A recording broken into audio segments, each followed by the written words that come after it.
तो इस तरह से हम लोग देख रहे हैं बेटा कि एसी भी हमारी जो है, देखिए एसी भी ऐसे वेव फॉर्म में चलती है। ये एसी जो हमारी है बेटा, वैद्युत ऊर्जा एसी जो है भी तरंग रूप में चलती है। तो जो तरंग में चले या फिर जो ऐसे ऐसे दोलन करे बेटा पेंडुलम की तरह से, उसमें आवृत्ति होगा, आयाम होगा, आवर्तकाल होगा। जो बेटा एक दिशा में चले, समय के साथ साथ अपना मान व दिशा न बदले अथवा वेव फॉर्म में न चले, तो उसमें आवृत्ति नहीं होती है, उसका फ्रीक्वेंसी का मान शून्य होता है। अतः डीसी के लिए फ्रीक्वेंसी का मान शून्य हो जाएगा। शून्य से एक में भाग देंगे या किसी भी संख्या में भाग देंगे तो अनंत हो जाएगा। तो ये आपका अनंत ओम का प्रतिरोध जो है बेटा, ये संधारित्र की बात हो रही है। तो संधारित्र, ये देखिए सी लगा है, यानी संधारित्र जो है बेटा, संधारित्र जो है एसी के लिए बहुत कम प्रतिरोध उत्पन्न करता है, कम प्रतिरोध या कम अवरोध उत्पन्न करता है, जिसे आप लोग एक्सी क्या है, प्रतिघात है। तो प्रतिघात है बेटा, या अंग्रेजी में हम लोग रिएक्टेंस कहते हैं, कैपेसिटिव रिएक्टेंस कहेंगे। और डीसी के लिए तो ये अनंत ओम का जो है प्रतिघात अथवा रिएक्टेंस उत्पन्न कर रहा है। अतः ये संधारित्र अपने अंदर से डीसी को नहीं प्रवाहित होने देगा, डीसी के लिए अनंत ओम का काम करेगा। केवल एसी को प्रवाहित होने देता, वो भी एसी के लिए ये चालक जैसा काम करता है। एसी को कुछ नहीं बोलता, इतना अल्प, अभी आपने देखा कि 1/600 से भाग देना, तो बहुत कम प्रतिरोध उत्पन्न करता है। अतः एसी को जाने देता बहुत इजीली। तो एसी के लिए ये चालक का काम करता है, कैपेसिटर, कंडेंसर, संधारित्र। और डीसी के लिए अनंत प्रतिरोध उत्पन्न करेगा। इसलिए एसी इस रास्ते से, आपकी इस रास्ते से ऐसे जो है एसी बाहर चली आएगी इधर से, और जो इधर जाना चाहेगी एसी, तो हम लोगों को मालूम है कि धारा भी जो है इजी मार्ग से जाना चाहती है बेटा। तो इधर आपका लोड रेजिस्टेंस RL लगा हुआ है, प्लस कुंडली भी क्या करती है, एसी पर ही अपना ए वाला प्रतिघात XL बराबर 2πfL ओम का उत्पन्न करती है। तो ये भी एसी को रोकेगी। किसको रोकेगी? एसी को रोकेगी, इतने ओम का प्रतिरोध लगाएगी। लेकिन अगर बेटा यही XL बराबर 2π, अब डीसी की अगर बात किया जाए तो डीसी का F का मान 0 है, गुणे L बराबर हो गया बेटा ये 0। तो 0 ओम का प्रतिरोध, अब देखिए ना, किसी भी संख्या में 0 से गुणा करेंगे तो सब 0 हो जाएगा। तो 0 ओम का प्रतिरोध जो है ये डीसी के लिए उत्पन्न करेगी। तो कुंडली क्या करती है कि बेटा डीसी के लिए 0 ओम का प्रतिरोध उत्पन्न करती है, लेकिन एसी के लिए, यहाँ कोष्ठ में मैंने एसी लिख दिया सर्किल में, एसी के लिए ये जो है उच्च प्रतिघात एक तरह से उत्पन्न करती है, रिएक्टेंस उत्पन्न करती है। अतः कुंडली जो है एसी को रोकती है और ये डीसी को जाने देती है। ठीक इसका उल्टा काम करती है। संधारित्र एसी को जाने देता है और डीसी के लिए अनंत ओम का प्रतिघात उत्पन्न करता है, और कुंडली इसका विपरीत काम करती है। एसी के लिए जो है बेटा ये ज़्यादा प्रतिरोध उत्पन्न करेगी, ज़्यादा जो है प्रतिघात अथवा रिएक्टेंस उत्पन्न करेगी, और जबकि डीसी के लिए 0 ओम का प्रतिघात उत्पन्न करती है। अतः डीसी को ये अपने अंदर से जाने देगी और एसी को यहीं रोकना शुरू करेगी।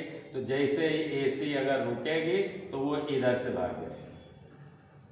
तो इस तरह से क्या होता है कि शुद्ध डीसी जो है इधर जाती है, यहाँ पर हमें शुद्ध मिलती है, और सारी एसी इस रास्ते से भाग जाती है, बाईपास हो जाती है।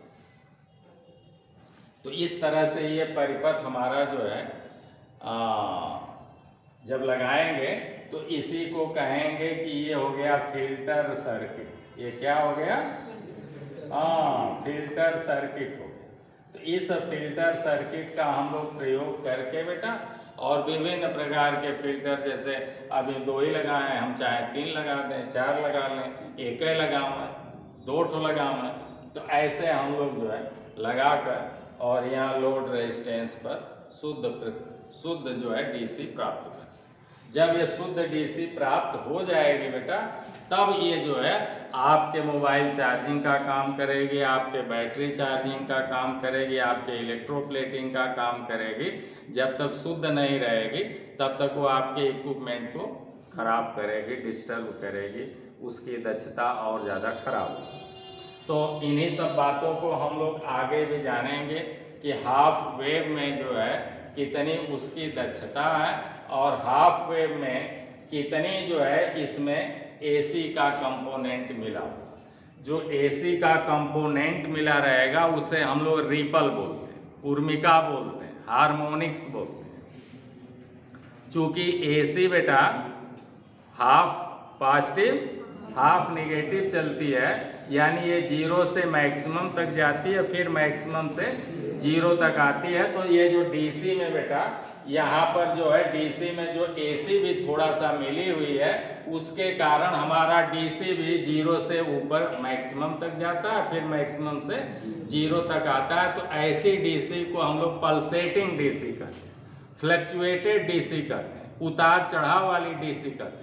स्मूथ डीसी नहीं है कि एक डीसी चल रही। अभी भी आप देखे होंगे कि इस टाइप की आपको डीसी मिल रही है, इस टाइप की डीसी रुक रुक के भले ही मिल रही है, लेकिन इस टाइप यहाँ बेटा 0 है और यहाँ मैक्सिमम है, यानी ये 0 से मैक्सिमम जा रही है, फिर मैक्सिमम से 0 आ रही है। भले ये निगेटिव वाला चक्र इसका समाप्त हो रहा है, एक दिशा में चल रही है, लेकिन ऐसे ऐसे करके चल रही है। तो यही है इसमें उतार चढ़ाव। यहाँ पर मैक्सिमम मान है, धारा का आई मैक्स है, और यहाँ पर धारा का 0 मान है। इस तरह से धारा 0 से मैक्सिमम के बीच में अप एंड डाउन करती है, फ्लक्चुएट करती है। तो इस तरह से जो हमें जो है रेक्टिफायर से जो बेटा डीसी मिल रही है, ये डीसी हमारी कैसी है, तो आप कहेंगे पल्सेटिंग। कैसी है? हाँ, पल्सेटिंग डीसी, यानी उतार चढ़ाव वाली डीसी। और ये किसके कारण है बेटा? तो आपके जो डीसी में प्लस एसी मिला हुआ है, इसी एसी को हम लोग उर्मिका कहते हैं। इसी एसी को क्या कहते हैं? उर्मिका कहते हैं, रिपल कहते हैं, अथवा हार्मोनिक्स कहते हैं। क्या कहते हैं?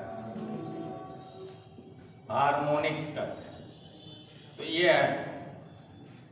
तो अभी आपने कहा कि बेटा जो डायोड से अथवा रेक्टिफायर से हमें डीसी प्राप्त होती है, वो शुद्ध डीसी नहीं होती है, बल्कि उसमें एसी के कुछ घटक मिले होते हैं। एसी के जो घटक होते हैं उन्हीं के कारण हमारी जो है डीसी स्मूथ नहीं मिलती है, बल्कि फ्लक्चुएटेड मिलती है, जिसे हम लोग पल्सेटिंग डीसी कहते हैं। क्लियर हो गया?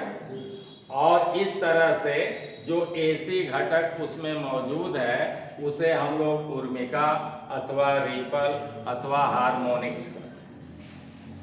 अब अर्ध तरंग में बेटा उर्मिका का मान ज्यादा है, यानी उसमें एसी के कंपोनेंट या अवयव या घटक ज्यादा हैं, और फुल वेव में अपेक्षाकृत कम। ठीक। तो अब हम लोग जो है बात करेंगे कि हाफ वेव रेक्टिफायर की। जैसे हाफ वेव में क्या होगा कि हाफ वेव में एक डायोड आपका लगेगा, ऐसे बोलिए भाई। हाँ, एक डायोड लगेगा, यहाँ से आप एसी इसमें डाल रहे हैं। तो एक डायोड क्या करेगा, इस लोड रेजिस्टेंस RL पर बेटा आपको डीसी देगा, लेकिन ये डीसी शुद्ध नहीं होगी। जब ये हम लोग जो है फिल्टर सर्किट लगाएंगे तब हमें जो है शुद्ध डीसी मिलेगी। तो अभी फिल्टर सर्किट नहीं लगा, अभी वैसे ही बात हो। तो यहाँ पर जो हमें डीसी मिलेगी बेटा, वो हमारा डीसी का मान यहाँ पर हम मानते हैं कि वो IDC है। और कौन सा मान है? एवरेज मान। कौन सा मान? I एवरेज है बेटा। और यहाँ से जो हमें एसी चल रही है बेटा, यहाँ से जो आपकी एसी जा रही है, तो एसी के लिए बेटा आपका जो है यहाँ पर अगर इसका प्रतिरोध हमारे डायोड का RF है और इधर RL है, तो ये एसी जब यहाँ से चलेगी ऐसे जाएगी, तो ये एसी के लिए ये दोनों प्रतिरोध काम करेगा, RL और RL। ये दोनों श्रेणी क्रम में ऐसे जुड़ जाएंगे तो कुल प्रतिरोध हो जाएगा RL धन RL। ठीक है ना। तो आगे हम लोग देखते हैं कि हाफ वेव रेक्टिफायर की दक्षता क्या देखेंगे। हाँ, हाफ वेव रेक्टिफायर की दक्षता, हाफ वेव रेक्टिफायर का की दक्षता या efficiency, efficiency of half wave rectifier हो जाएगा। इससे व्यक्त करते हैं बेटा हम लोग दक्षता के लिए हमेशा एक ही फार्मूला जानते हैं, आउटपुट बटे इनपुट। अब देखिए यहाँ आउटपुट आपको डीसी मिल रहा है और एसी यहाँ से आप इनपुट कर रहे हैं, यहाँ से क्या कर रहे हैं, एसी इनपुट कर रहे हैं। तो आप लिखेंगे दक्षता बराबर आउटपुट पावर, आउटपुट पावर बेटा सुन लीजिए ध्यान से, थोड़ा छोटे लिख रहे हैं, बटे बेटा जो है आप कहेंगे इनपुट पावर। अब आउटपुट पावर आपकी क्या है, तो आउटपुट पावर आपकी डीसी है, तो यहां लिख देते हैं आउटपुट पावर डीसी बटे इनपुट पावर एसी, लिख दिया।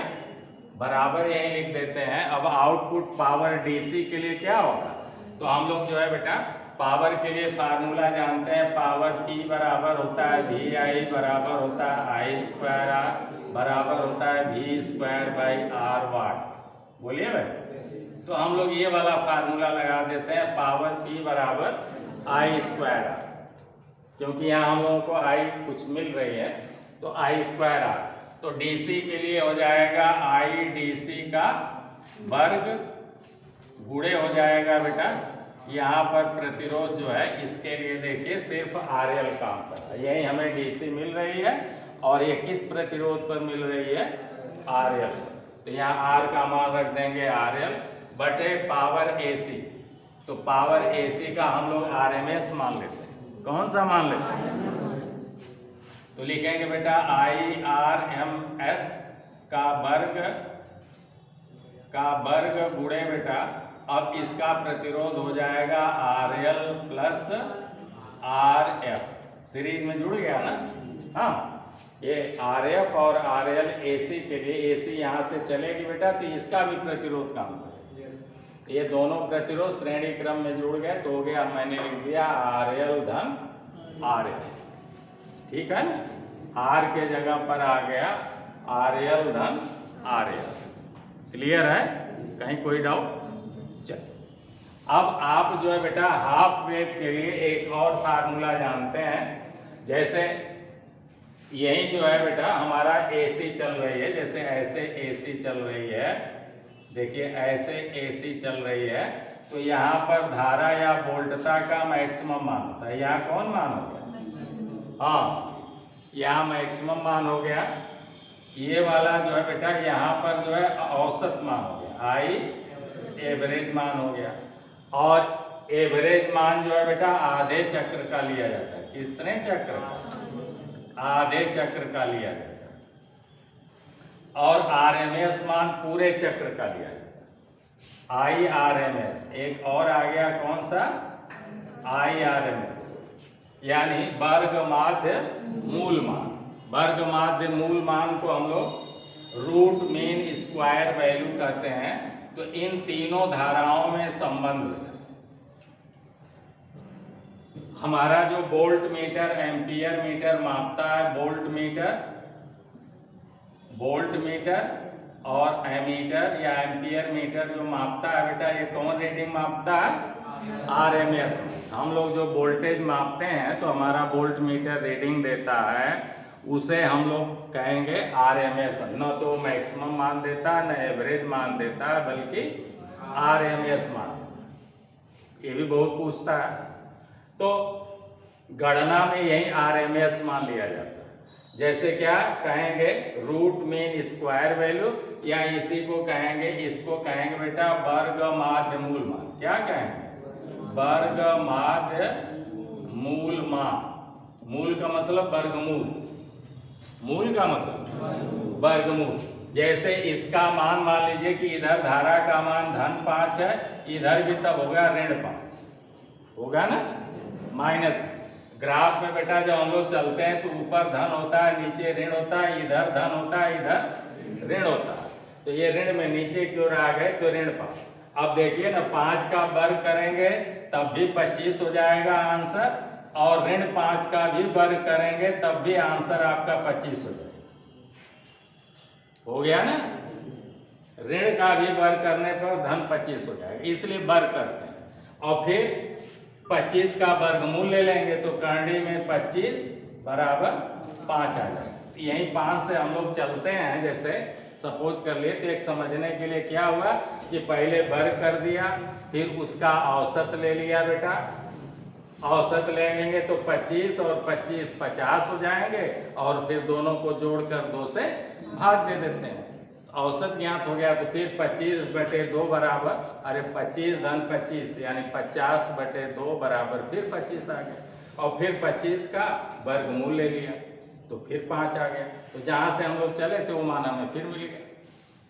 इसलिए कहते हैं कि हम लोग पूरे चक्र का, ये जो RMS मान होता है ये किसका होता है, पूरे चक्र का होता है, और आधे चक्र का औसत मान होता है। क्योंकि पूरे चक्र का औसत मान लेंगे बेटा एक तरह से, तो धन 5 और ऋण 5 जोड़ेंगे 0। तो बहुत पूछता है कि पूरे चक्र का औसत मान कितना होता है, तो पूरे चक्र का औसत मान 0 होता है, इसलिए हमेशा आधे चक्र का औसत मान ज्ञात करते हैं। तो इस तरह से अभी हम लोग जो है हाफ वेव पढ़ रहे हैं। किसका पढ़ रहे हैं, हाफ वेव। हाफ वेव का चित्र ये है।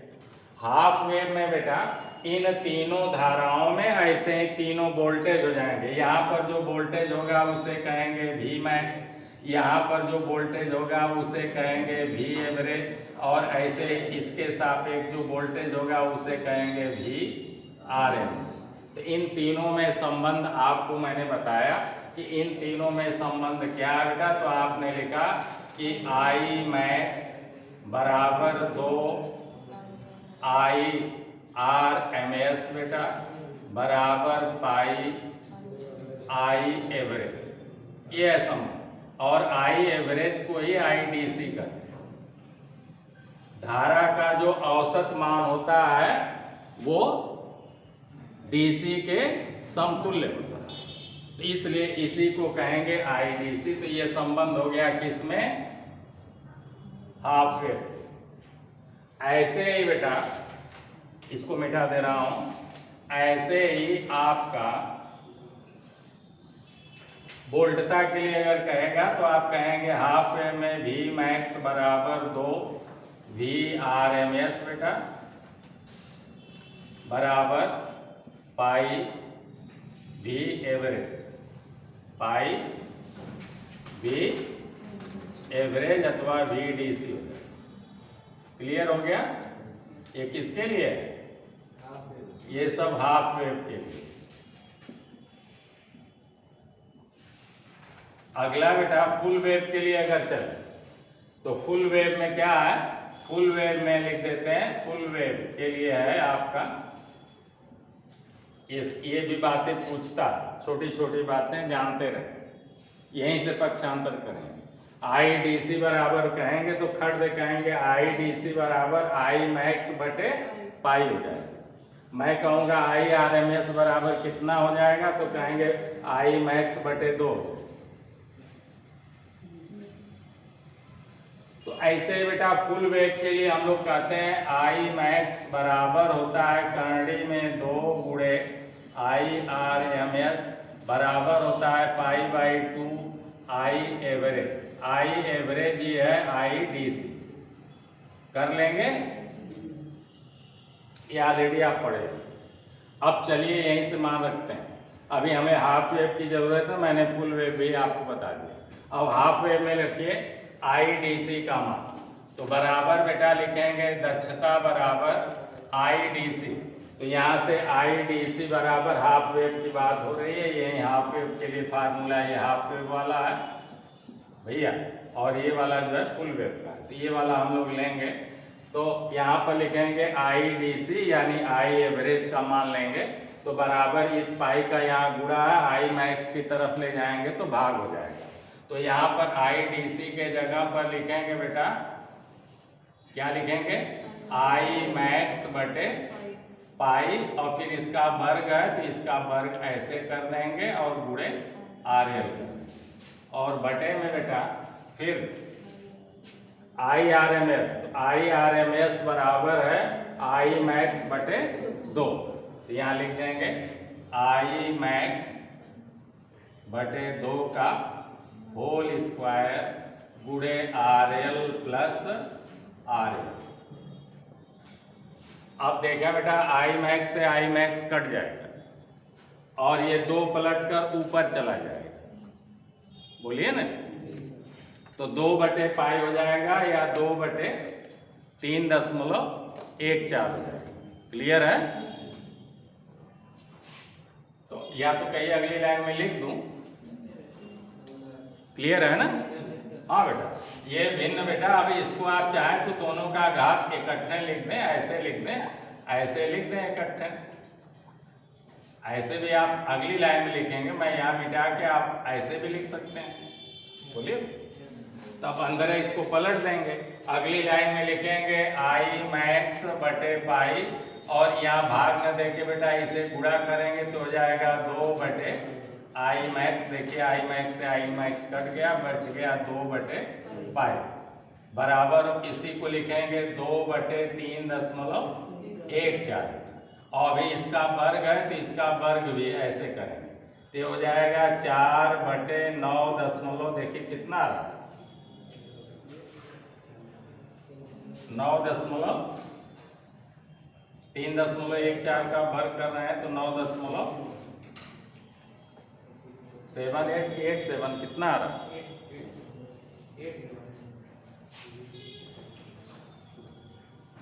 इतना आ गया, ऐसे आ गया।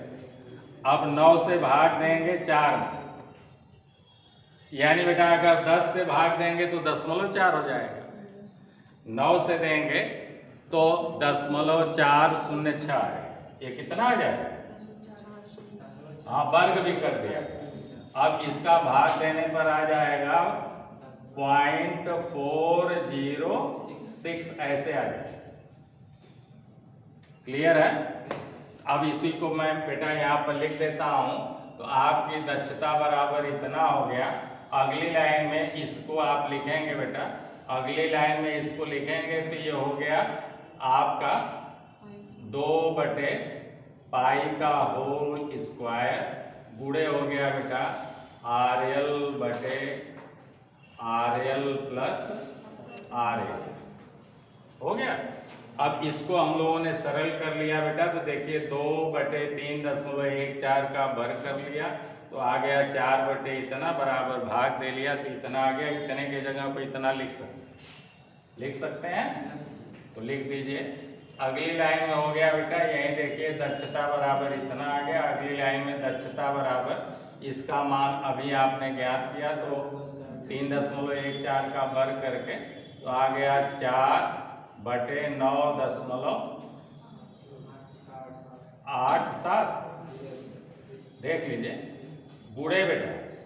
अब क्या करेंगे, इसमें सब में RL से भाग दे दीजिए, ऊपर नीचे RL से, हाँ छोटा करने के लिए, तो RL से भाग दे देंगे तो यहाँ ऊपर 1 हो जाएगा, बटे में इस RL में भाग जाएगा तो 1 हो जाएगा, और प्लस RF बटे RL लिखेंगे ऐसे। किसी के भिन्न में बेटा अंश और हर में एक ही संख्या से भाग दें या गुणा करें तो मान में कोई परिवर्तन नहीं होता है। तो इसको छोटा करने के लिए हम लोग RL से ऊपर भी भाग दे दिया, नीचे भी भाग दे दिया, तो इसके जगह पर 1 बन गया। इसमें भाग नहीं जा रही है तो इसको लिख दिया RF बटे RL। क्लियर है? अब देखिए बेटा, इसी 4 में 9.87 से भाग देंगे तो ये हो जाएगा 0.406, गुणे 1 से गुणा करेंगे तो इतना है, बोलिए ना भाई, और बटे में आ जाएगा 1 प्लस RF बटे R। ठीक है। अब आगे बेटा अगर प्रतिशत लिखा जाए, क्या लिखा जाए, अगली लाइन में लिख दें प्रतिशत दक्षता बराबर, तो 100 से गुणा होगा। किसी भी भिन्न को प्रतिशत में बदलने के लिए 100 से गुणा करते हैं बेटा, तो 100 से गुणा कर दें। तो अब 100 से गुणा, अगर मान लीजिए यही मैं 100 से गुणा कर दे रहा हूं, तो देखिए क्या हो जाएगा, 40.6 हो जाएगा। तो 100 से अगर गुणा कर दें बेटा, यही प्रतिशत दक्षता लिख दूं, तो गुणे 100 हो गया। किसी भी भिन्न को प्रतिशत में बदलने के लिए 100 से गुणा कर दिया, तो ये हो गया। ऊपर का बन जाएगा 40.6 बटे 1 प्लस RF बटे RL बेटा, यही आपका फार्मूला, ये याद कर लीजिए। अब देखिए, चूंकि डायोड का प्रतिरोध RF बेटा बहुत कम, फॉरवर्ड बायस में इसका प्रतिरोध बहुत कम होता है हमारे लोड रेजिस्टेंस। जैसे 100 वाट का बल्ब आप जला रहे हैं, 500 वाट का बल्ब जला रहे हैं, 40 वाट का बल्ब जला रहे हैं, तो उसकी अपेक्षा हमारे डायोड का स्मॉल RF बहुत कम है। इसी बात को अगली लाइन में लिखेंगे, यदि डायोड प्रतिरोध RF is less than RL हो बेटा, तब क्या होगा, यहाँ देखिए ना, RF का मान मान लीजिए बेटा कि भाई बहुत कम है, ठीक है ना, 1 ओम है, मान लीजिए 1 ओम या 0.5 ओम, और RL का मान बेटा मान लीजिए कि 50 ओम है, 100 ओम है, तो 100 में भाग देंगे, 0.5 में 100 से भाग देंगे, तो हो जाएगा 0.000 ऐसे 5 हो जाएगा, ऐसे आ जाएगा। तो इसलिए इसको नगण्य मान लिया जाए, इसका मान बहुत कम है, इसलिए इसे नगण्य मान लिया। तो यदि RF is less than RL हो, तब बेटा लिखेंगे RF बटे RL को नगण्य मान लेते हैं, को नगण्य माना जाएगा बेटा। फिर क्या हो जाएगा, तो बचेगा 1 से भाग देंगे तो उतने बार भाग जाएगी, 40.6। इसलिए प्रतिशत दक्षता आ गई 40.6%। यही आंसर है। यही पूछता है कि हाफ वेव रेक्टिफायर की दक्षता कितनी होती है, 40.6%। अब ऐसे फुल वेव की ज्ञात करना होगा, तो फुल वेव में ये वाला मान रखेंगे IDC का मान रखेंगे, ये वाला मान रखेंगे 2I max बटे पाई। यहाँ पर क्या रख देंगे, 2I max बटे पाई, और RMS का मान नीचे वाले में रखेंगे, तो I max बटे करड़ी में 2 रख के हल करेंगे, तो जस्ट इसका दुगना है। या वैसे भी समझ जाइए कि फुल वेव रेक्टिफायर की दक्षता हाफ वेव की अपेक्षा 2 गुनी होती है। तो इसी 40.6 में बेटा 2 से गुणा करेंगे, तो 81.2% आ जाए। ठीक है, तो चलिए, वीडियो बहुत लंबा हो रहा है, तो आज का टॉपिक यहीं समाप्त करते हैं, और फिर अगले वीडियो में मिलते हैं। तब तक के लिए आप लोगों को ढेर सारी मंगलमय शुभकामनाएं।